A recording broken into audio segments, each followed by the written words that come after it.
Hello guys. तो आज हम बात करेंगे चैप्टर 15 में जो टॉपिक आने वाले हैं आरबीएससी के अंदर जो हमारे सिलेबस में इंक्लूड है इस साल।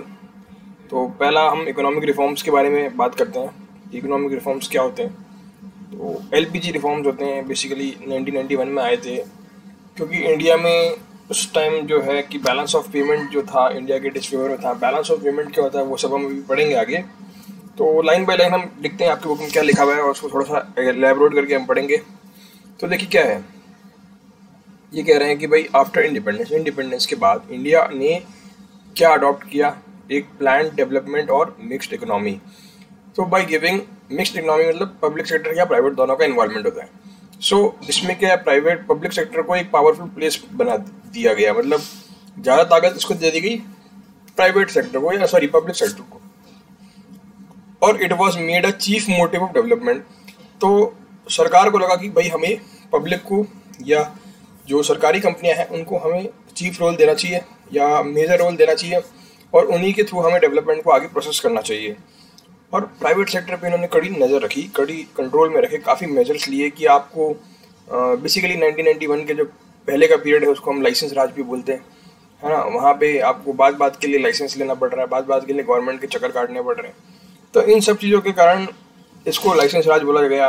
तो 1950 से लेकर 1990 तक बहुत सारे रूल्स थे, बहुत सारी रेगुलेशंस थी, बहुत सारी रेगुलेशंस थी, ठीक है।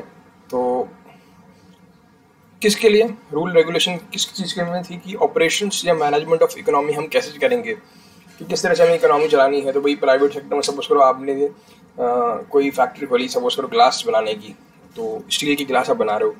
अब अगर आपको कटोरी बनानी है तो उसके लिए भी परमिशन लेनी पड़ेगी। तो इस तरह से लाइसेंस राज बहुत ज़बरदस्त था यहाँ पे। Rule and regulation were made for the operation and management of the economy that the development process was almost stop. तो इस कारण से धीरे धीरे प्रोसेस हो रहा है, रेड कार्पेटिज्म हो रहा है, करप्शंस। अब आप गवर्नमेंट से बार बार जाओगे तो ऑब्वियसली सर पीएम के पास तो जाओगे नहीं, आप ब्यूरोक्रेसी में जाओगे तो बात के आप पैसे लगेंगे, करप्शन बढ़ावा मिलेगा। तो यहाँ पे क्या हो रहा है, मैक्सिमम गवर्नमेंट है, मिनिमम गवर्नेंस है। लेकिन आज जो हम देश में बात कर रहे हैं मोदी जी के अंडर में, तो हम बात किसकी कर रहे हैं, मिनिमम गवर्नमेंट मैक्सिमम गवर्नेंस, ठीक है। तो गवर्न अपने आप होने दो, गवर्नेंस होने दो लोगों को, लेकिन गवर्नमेंट के इंस्टीट्यूशन, गवर्नमेंट की ब्यूरोक्रेसी को कम से कम रखो ताकि करप्शन के चांसेस कम से कम हो जाए।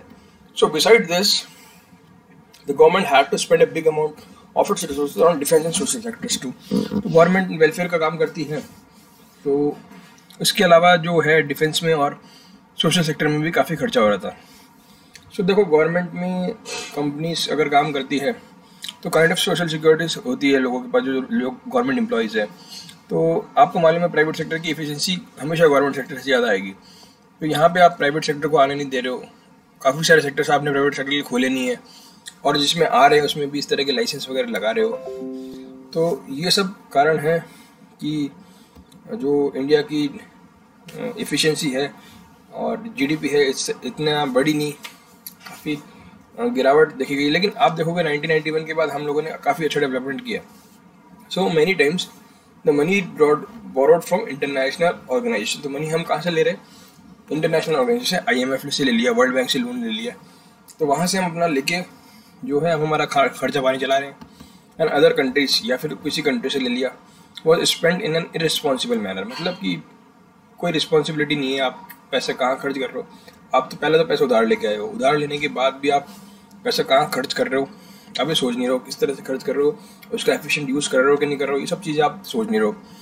सो इररिस्पॉन्सिबल मैनर में कंजप्शन फंक्शंस में ये आप यूज़ करो। उसका कोई देखो दो तरह के आप पैसा उधार लाते हो ना, तो दो तरह से आप खर्च कर सकते हो। एक तो होता है कंजप्शन के लिए, एक होता है कि आप उसको इन्वेस्टमेंट कर रहे हो, कैपिटल इन्वेस्टमेंट, मतलब कोई इंफ्रास्ट्रक्चर बना रहे हो, कोई कंपनी खोल रहे हो जिससे फ्यूचर में आपको रेवेन्यू मिलेगा। लेकिन आप कंजप्शन के लिए अगर उधार ले रहे हो तो ये बहुत बड़ी ख़राब सिचुएशन है, इसमें फ्यूचर में आपको वो नहीं मिलेगा।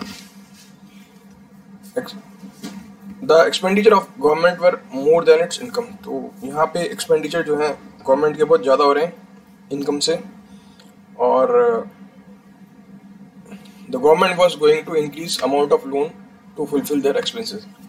तो देखो, आप इररिस्पॉन्सिबल वे में अगर खर्चा करोगे और आपके एक्सपेंडिचर काफ़ी बढ़ जाएंगे, क्योंकि आप कंज्यूम करने के लिए खर्चा कर रहे हो, और आप जो खर्चा कर रहे हो उससे आपको फ्यूचर में रेवेन्यू प्राप्त नहीं होगा।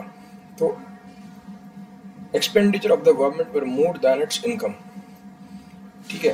तो आप जितना कमा रहे हो उससे ज़्यादा आप खर्चा कर रहे हो। इसका मतलब ये हो गया, the government was going to increase amount of loans to fulfil their expenses. तो government was going to increase amount of loan to fulfill their expenses.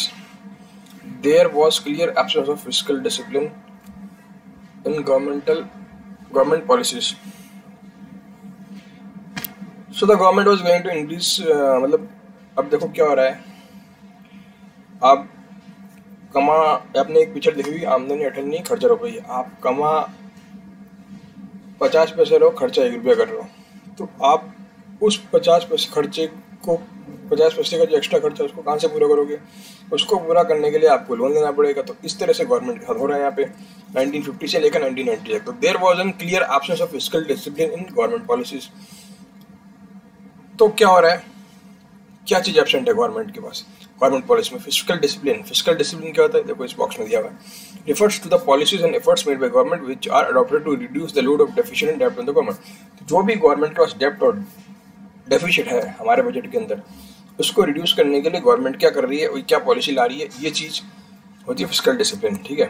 So along with fiscal discipline the Indian economy was suffering from trade deficit. तो fiscal indiscipline तो था ही, उसके साथ साथ Indian economy किससे सफर कर रही है? ट्रेड डेफिसिट से। आप इंपोर्ट ज़्यादा कर रहे हो, एक्सपोर्ट कम कर रहे हो, तो इसलिए आपको फॉरेन करेंसी जो है, आपका रिजर्व्स कम हो गए। तो जब इस तरह की सिचुएशन आ जाएगी तो आप बाहर से पैसा लाओगे, तो अब आपके पास डबल बर्डन हो गए। So no care was taken to curb the rising imports. अब भाई गवर्नमेंट कुछ कर भी नहीं रही है कि हमारे इम्पोर्ट्स कम हो। अब ऊपर से 1980s में ओपेक क्राइसिस भी हो गए थे, ऑयल क्राइसिस भी हो गए थे, तो ऑयल क्राइसिस के कारण ऑयल के दाम भी बढ़ गए थे। सो ना तो गवर्नमेंट इंपोर्ट को कर पा रही है, ना गवर्नमेंट एक्सपोर्ट को बढ़ावा देने की कोशिश कर रही है। 1990 के पहले ऐसी सिचुएशन थी। तो देखिए क्या क्या हो रहा है, हम अपना खर्चा नहीं कंट्रोल कर पा रहे, खर्चा हमारा कमाई से ज़्यादा हो रहा है, तो इसके कारण हमारा फिस्कल डिसिप्लिन बिगड़ चुका है। उसके अलावा हमारे जो एक्सपोर्ट्स हैं वो कम हैं और इंपोर्ट्स हमारे बहुत ज़्यादा हैं, तो फिस्कल डिसिप्लिन भी नहीं है और हमारा ट्रेड डेफिसिट भी हो रहा है। तो ये दोनों कारण रहे। ट्रेड डेफिसिट मतलब आप जितना कम बाहर बेच रहे सामान उससे ज़्यादा आप मंगा रहे, तो इसका मतलब क्या है कि आपको फॉरेन करेंसी ज़्यादा देनी पड़ेगी लोगों को, तो ये आप लाओगे कैसे? तो obviously we are going to other countries और अदर इंस्टीट्यूशन, फॉरेन जो गवर्नमेंट वर्ल्ड इंस्टीट्यूशन है, जैसे आज पाकिस्तान कर रहा है। पाकिस्तान के पास खाने कुछ नहीं है, लेकिन पैसा उधारी भी लेके अपना जीवन चला रहा है, ठीक है। तो ट्रेड डेफिसिट हो गया। अब ट्रेड डेफिसिट क्या होता है? देखो यहाँ पे डेफिनेशन दी है continuous, the superiority of imports over export in a country is measure of its economy. तो अगर इम्पोर्ट ज़्यादा है, एक्सपोर्ट कम है, तो हमारी ट्रेड डेफिसिट होगा। It shows the increase value of import over the values. तो वैल्यूज के टर्म में हम बात करें, जैसे हमने 100 करोड़ का सामान मंगाया लेकिन बेचा कितने का? 50 करोड़ का, तो 50 करोड़ का डेफिसिट हो गया हमारा ट्रेड में। तो this is the major of deficit in goods trades of country. The industries were given an important production in the economic policies of 1950 to 1990. So unskilled management of companies and other economic bodies took place. So efficiency के बारे में बात ही नहीं हो रही है, efficiency बहुत poor है। अनस्किल्ड मैनेजमेंट चला रहा है, सरकारी कंपनी चल रही है, सब सरकार ने सैलरी फिक्स कर दी और करप्शन चरम लेवल पे पहुंच चुका है, और मैनेजमेंट भी जो है ना खाना पूर्ति कर रहा है, बस 10 से 5 की जॉब करनी है। हम एफिशिएंट हैं, हम प्रॉफिट कमा के दे रहे हैं कि नहीं दे रहे, इन सब चीज़ों पर कोई ध्यान ही नहीं दे रहे। सो इस तरह से सिचुएशन थी। So there was a lack of expertise in the use of resources. तो एक्सपर्टीज भी नहीं है। अब गवर्नमेंट सिस्टम है, एक बार सिलेक्शन हो गया तो उसके बाद there is no incentive to increase the मतलब एक्सपर्टीज या कुछ अपना सुधार करने का कोई उसमें है नहीं। लेकिन प्राइवेट सेक्टर में ड्यू टू कॉम्पिटिशन और मैनेजमेंट हमारे को एक्सपर्टीज़ बनने के लिए कुछ इंसेंटिव हमेशा रहता है, अदरवाइज आपको सिस्टम से बाहर कर दिया जाएगा। तो whole structure of economy was defect. तो सारा का सारा इस तरह से हमारा जो इकोनॉमी का स्ट्रक्चर था वो डिफेक्ट होने लग गया। इसके कारण अब क्या होगा?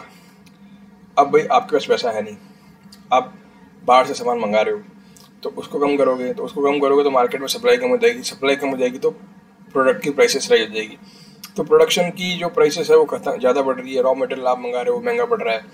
सो लेवल ऑफ प्रोडक्शन इसलिए डिक्रीज हो रहा है, क्योंकि इतना ज़्यादा रेट में अगर आप माल बना रहे हो बेच रहे हो तो लोग खरीदने वाले कम मिलेंगे, तो इसलिए डिमांड अपने आप कम हो जाएगी और फिर लेवल ऑफ प्रोडक्शन अपने आप घट जाएगा। स्लो ग्रोथ इन प्रोडक्शन, तो स्लो ग्रोथ हो रही है प्रोडक्शन में, and maximum public expenses and other reason created the problem of inflation. तो इस कारण क्या हुआ, इन्फ्लेशन हो गया। इन्फ्लेशन मतलब महंगाई बढ़ गई कि क्या हो रहा है भाई, प्रोडक्शन बहुत धीरे धीरे बढ़ रहा है और पब्लिक एक्सपेंस जो हो रहा है मैक्सिमम हो गया, बहुत ज़्यादा आप पब्लिक एक्सपेंस कर रही है, मतलब खर्चे कर रही है।